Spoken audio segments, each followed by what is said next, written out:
Hello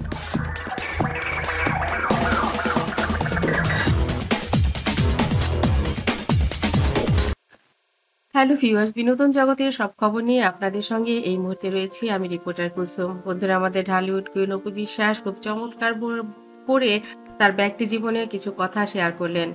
তিনি বললেন, ওরা তো আসলে আমার পরিবার। আমার বাবা-মা মারা যাবার পর ওরাই আমার পরিবার।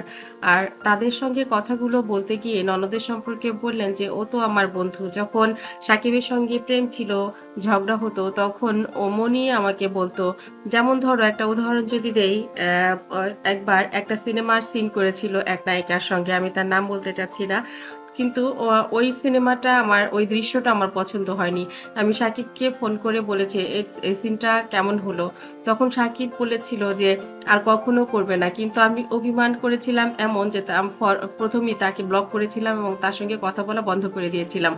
পরদিন সকালে আমার শাশুড়িও আমাকে ফোন করেছিল। কিন্তু আমি তারপরেও সাকিবের সঙ্গে কথা বলিনি। পরে আমার ননদ ফোন করে বলছে, "তোমাদেরকে নিয়ে আর পারি না। ভাইয়া বলেছে আর কখনো এমনটা হবে না। সরি বলেছে। তুমি এবার ভাইয়ার সঙ্গে কথা বলো।" এই যে ব্যাপারটা, ওদের যে এই যে মানসিকতাটা, এটা আমার অনেক বেশি আনন্দ লাগে। অনেক ভালোবাসা মনে হয় যে ওরা অনেক পছন্দ করে আমাকে। তারপর যেটা হয়, আমার শ্বশুরের কথা যদি বলি, উনি আমাকে এমন ভালোবাসেন যে সে ভালোবাসার কথা শুনলে তোমরা চমকে যাবে। বাবা যখন মসজিদে যান, মসজিদ থেকে আসার পথে আমি খুব চিতই পিঠা পছন্দ করি। তো উনি কি করবেন, ২ টো পিঠা নিবেন। মাঝে মধ্যে পকেটে করে নিয়ে আসবেন। আমি আবার ওই পিঠার মধ্যে ডিম দেয়া থাকলে ডিম দেয়া পিঠাটা পছন্দ করি। আর মা তো ডায়াবেটিকস, মা তো প্রেশার। এজন্য সে ডিম দেওয়া পিঠাটা খায় না।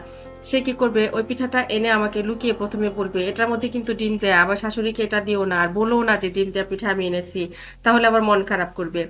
তাহলে এই যে তার ভালোবাসাটা, এই ভালোবাসা আমি কোথায় পাবো তুমি বলো? এ এ একে আসলে কি বলে? কোনো বাবাও তো তার মেয়ের জন্য এমনটা করবে না। কিন্তু তাকে আমি আসলে কি শ্বশুর বলতে পারি? সে তো আমার বাবাই। এই যে ব্যাপারগুলো, এইগুলো তো আসলে মানে এই যে পারিবারিক বন্ধন, এই বন্ধনকে আসলে কি দিয়ে তুমি অ্যা ও জাজ করবে বা কি দিয়ে তুমি কম্পেয়ার করবে কিসের সাথে? করা যাবে না। আমি ওদের কাছে, সাকিবের কাছে কেমন সেটা আমার কাছে বড় ব্যাপার নয়। কিন্তু আমার পরিবার, জয়েরও সেটা পরিবার এখন। এই পরিবারকে আমি কি করে অস্বীকার করব বা কি করে তাদেরকে ভুলে থাকবো কোনোদিন? এটা তো আমার পক্ষে কোনোদিনই সম্ভব হবে না। কারণ মা, বাবা, মনি এরা আমার রক্তের সাথে মিশে গেছে, কিংবা আমি তাদের রক্তের সাথে। কিছু একটা খেতে গেলে আমার যেমন ওদের কথা মনে পড়ে, তেমনি ওদেরও আমার কথা মনে পড়ে। তুমি দেখো, পৃথিবীতে আমি এত জায়গায় যেতে পারি, এত টাকা আর্ন করি, এত কিছু, এত বিজনেস, এত কিছু রয়েছে, এত খাবার কিছু রয়েছে। বাবা যে পকেটে করে ২ টো পিঠা নিয়ে আসে, সেই পিঠার সাথে কি কোনো কিছুর কম্পেয়ার হবে? সত্যি অপু বিশ্বাস খুব চমৎকার করে কথা বললেন এবং এর থেকেই বোঝা যায় যে সে আসলে মানুষ হিসেবে কেমন। বন্ধুরা, আপনাদের কাছে এই ভিডিওটি কেমন লাগলো অবশ্যই কমেন্ট করতে ভুলবেন না।